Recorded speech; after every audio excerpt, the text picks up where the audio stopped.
Timeloop games are popping up everywhere, with indie games taking charge of the concept with hit titles like Outer Wilds, which focuses on a heartfelt space exploration, taking excellent advantage of the loop to give really heart-pounding races against the clock and interesting puzzles based around it. There's 12 Minute, an isometric mystery title with excellent acting and writing. And then there's Deathloop, which is technically a AAA game, but it offers a really solid FPS experience on top of the shared format.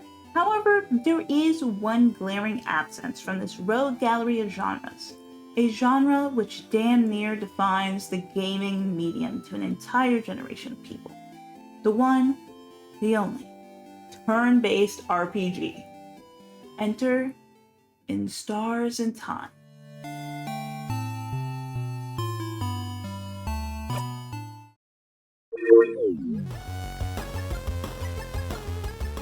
This RPG maker game in the tradition of games like Omori gives us a fun, character-focused adventure with a time loop format.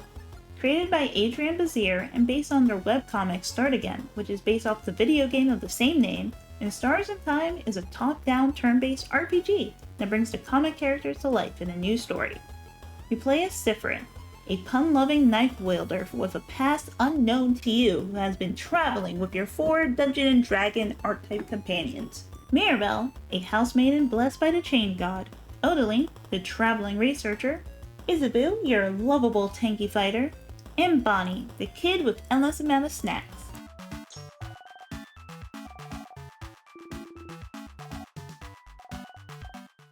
Together you all approach the final obstacle of your long journey, to defeat the treacherous king who has been tormenting the people of the land by freezing them in time.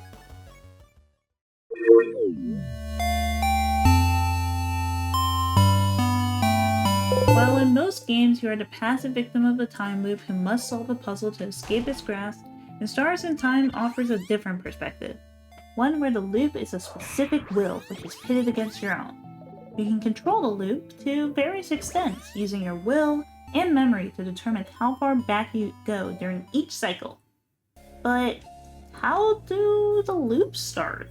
Well, you'll have to play the game to find out, but just know that you will find yourself having to do dumb ways to die. But how do you die?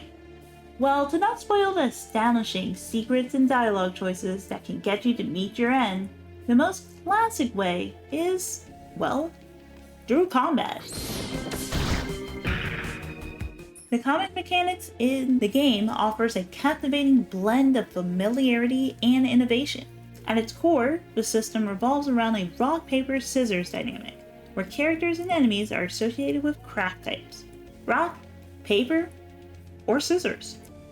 This system dictates strengths and weaknesses, requiring players to strategically analyze visual cues to determine the best approach for battles.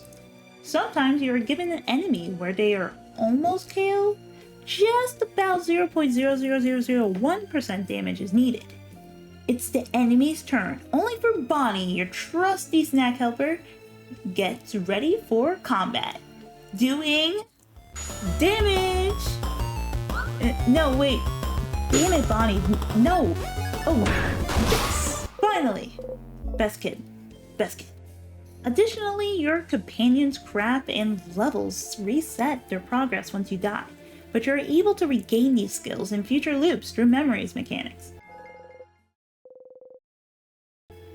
As the game progresses, the combat evolves into a more intricate interaction, with lesser foes revealing their weaknesses, while stronger adversaries keep their information concealed.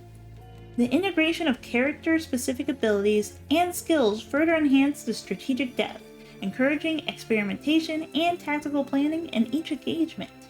Additionally, you can advance further in the castle as some doors will remain locked until you find the keys to progress a certain way, either by interacting with characters after obtaining knowledge or revisiting certain areas across the floors. But looping is key.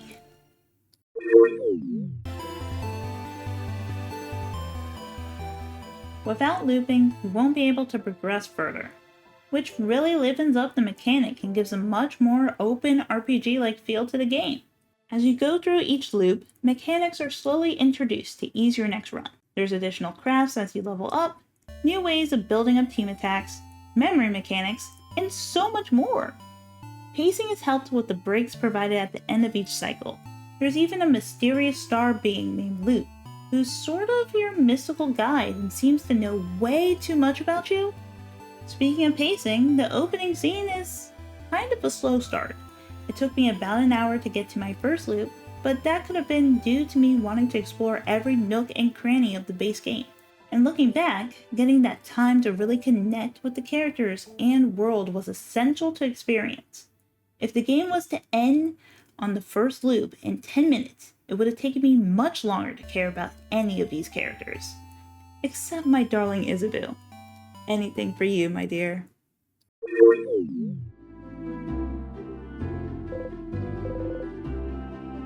All of the sound was handled by Studio Thumpy Puppy, who worked on titles such as Discharge and Planet Dysphoria. The music they create is really solid overall. It has a really fun MIDI vibe that really fits the overall aesthetic of the black and white game.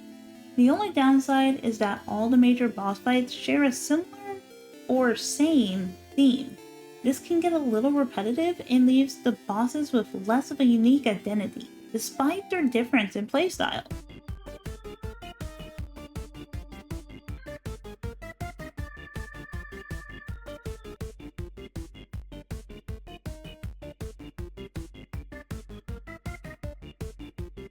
But all things considered, I think this could be a breakout project for them, and I'm excited to see what more they do in the future.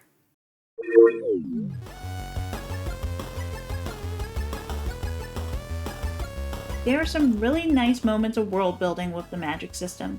Moments like when you have to take a picture, or how Sifrin's cloak was constructed using it. Especially the cloak, since it wasn't done for some awesome magical purpose, but to better regulate the temperature. Eat your heart out, Potter. And you all know me. I love some representation, and In Stars and Time has it in droves. For starters, we have a great non-binary and trans representation with the cast, even building on the craft system allowing people to craft their body to match their identity. Themes such as change and grief are also addressed in ways where I got a bit teary-eyed. We even had some excellent hair representation. Look at these hairstyles. Look at them go. I rest my case.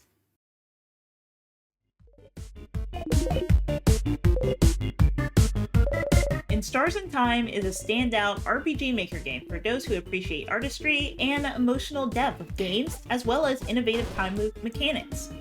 This is an absolute must-play, and not only pays homage to classic RPG Maker games, but also forged its own path, offering experience and heartfelt story that will leave a lasting impact on players who dare to journey through its looping and ever-changing world. Thanks for watching! Will you play In Stars and Time? How do you feel about this new entry in RPG Maker games? Feel free to comment below.